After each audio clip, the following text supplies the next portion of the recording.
అల్లరి సుధాకర్ గారికి ప్రత్యేక వందనాలు.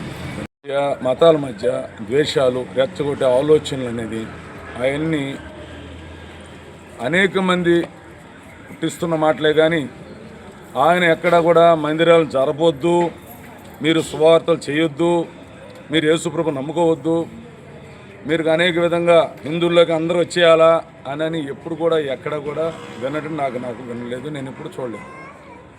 ఆయన అనేది ఏంటంటే ఒకటే ఒక అంటాడు, అందరూ సమానంగా ఉండాలి, కులాలు మతాలు వర్గాలు ఏమి ఉండకూడదు, అందరూ సమానంగా ఉండే సమానత్వం గల వ్యక్తి పవన్ కళ్యాణ్. ఆయన మీద నేరారోపణ చేస్తున్నారు, చేసుకుని వాళ్ళ భార్యని వీళ్ళ భార్యని ఫ్యామిలీ రాజకీయంగా ఎన్నైనా మాట్లాడుకోవచ్చు, ఫ్యామిలీ ఇష్యూని తీసుకొస్తారు, ఆయన రెచ్చగొట్టేస్తారు. ఆ రెచ్చగొట్టిందని ఆయన 7-8 సంవత్సరాలు సహించుకొని ఒక్కసారిగా ఒక మాట అన్నానుకో దాన్ని తీసుకొచ్చేసి ప్రజల ముందు పెట్టి పవన్ కళ్యాణ్ గారిని చెడ్డ చేయాలని చూస్తున్న అనేక మంది ఉన్నారు. కాబట్టి పవన్ కళ్యాణ్ గారు విషయంలో, క్రైస్తవుల విషయంలో ఎటువంటి ఇబ్బందికరంగా లేదు. పవన్ కళ్యాణ్ గారు అనుకుని అన్ని మాటలు మనసులో పెట్టుకుని చేయాలంటే చేయగలడు పవన్ కళ్యాణ్ గారు, కానీ ఆ ఉద్దేశం గల వ్యక్తి కాదు. ఆయన స్వేచ్ఛగా ఉండాలి, బడుగు బలహీన వర్గాలు అందరూ సమానత్వంగా ఉండాలనే ఆలోచన గల వ్యక్తి, కానీ ఇలాగా మత ద్వేషాలు రెచ్చగొట్టే ఆలోచన గల వ్యక్తి కానే కాదు పవన్ కళ్యాణ్. ఇంకొక విషయానికి వస్తే పవన్ కళ్యాణ్ గారి గురించి కొన్ని మాటలు మనం మాట్లాడాల్సి వస్తుంది. ఎందుకంటే ఆయన పెళ్లి చేసుకుంది ఒక రష్యన్ క్రిస్టియన్ చేసుకున్నాడు. ఎక్కడ బాప్తిసం తీసుకున్నాడు, వాళ్ళ కుమారుడు పేరేం పేరు మార్క్ అని పెట్టాడు. మార్క్ అంటే ఎవరు? యేసుప్రభు శిష్యుల్లో ఒక శిష్యుడనే పేరు.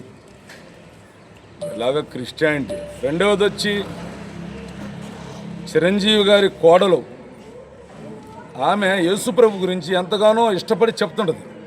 పవన్ కళ్యాణ్ గారు చిరంజీవి కోడలు గారిని నువ్వు అలా యేసుప్రభు గురించి చెప్పొద్దు అని చెప్పారా?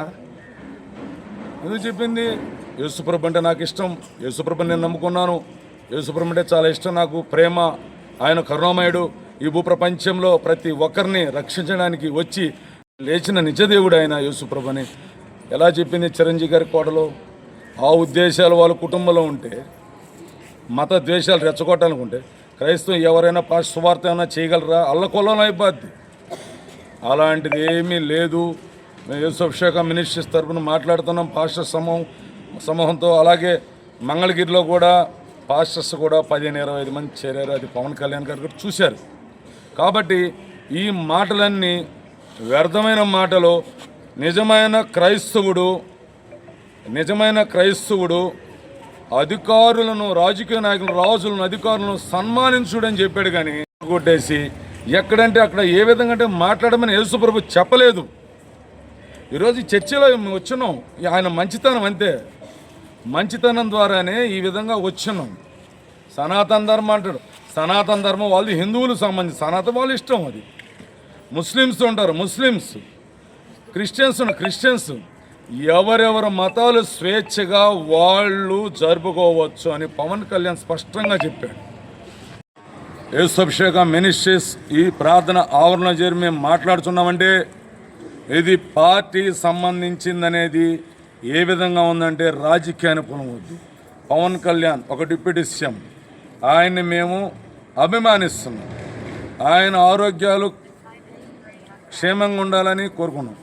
ఆయన పరిపాలన ఇంకా అనేక జిల్లాలు, నియోజకవర్గ గ్రామాలన్నీ తిరిగి ఆయన చేసిన పనులు ఎన్నో ఉన్నాయి. కాబట్టి అవి ఇంకా తెలియజేసేదాన్ని ఇంకా ముందుకు పోవాలని జనసేన పార్టీ కార్యకర్తలు ఇక్కడ ఉన్న ప్రతి ఒక్కరు స్త్రీలు కానీ కోరుకునేది ఒకటొకటి, నిజమైన క్రైస్తవుడు మత ద్వేషాలని రెచ్చగొట్టాడు, నిజమైన క్రైస్తవుడు సహించుకొని ఉంటాడు, నిజమైన క్రైస్తవుడు ఓపికతో ఉంటాడు, నిజమైన క్రైస్తవుడు ఆలోచన చేస్తాడు, నిజమైన క్రైస్తవుడు ప్రార్థన చేస్తాడు. నిజమైన క్రైస్తుడు వాక్యం చెప్తాడు, అంతేగాని ఎక్కడంటే అక్కడ ఎవరినంటే వాళ్ళని దుర్భాషలాడు. ఇప్పుడు నేను సేపు మాట్లాడాను, ఒకరి గురించి కూడా నేను మాట్లాడే అవసరం నాకు లేదు. ఎందుకు మాట్లాడతా? కాకుంటే ఆయన నిలబడ్డాడు, ఆయన మంచివాడు కాబట్టి డిప్యూటీ సీఎం అయ్యాడు. చదువుకున్న కాలేజీ, ఆయన చదువుకున్న కాలేజీ క్రిస్టియన్ కాలేజీ. ఆయన నెల్లూరు, ఒంగోలు, బాపట్ల, తూపుగల అందరికీ ఉన్నారు ఫ్యాన్స్. కానీ మాకు ఒకటి, పరిపాలన సక్రమంగా జరిపించాలంటే పవన్ కళ్యాణ్ గారు డిప్యూటీ సీఎం, ఆయన ఎటువంటి పరిస్థితులు అలాగే ఉండాలి. ఇంకా సీఎం కావాలని కోరుకుంటున్నాము. కొట్టండి చప్పట్లో.